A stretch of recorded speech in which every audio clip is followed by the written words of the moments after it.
আমরা এখন সিংটেমের জাস্ট আগে এইমাত্র রংপো ক্রস করলাম।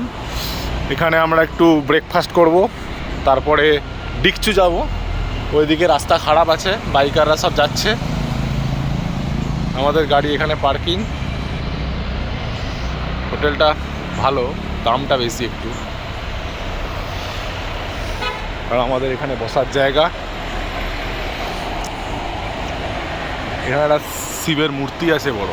জাস্ট রংপো বিশাল ব্রিজ বানিয়েছে, ব্রিজটা ক্রস করার পর।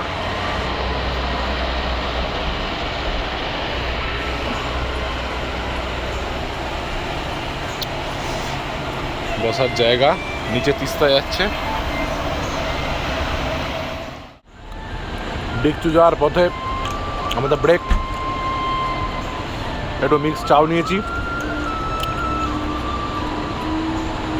তিস্তার ধারে।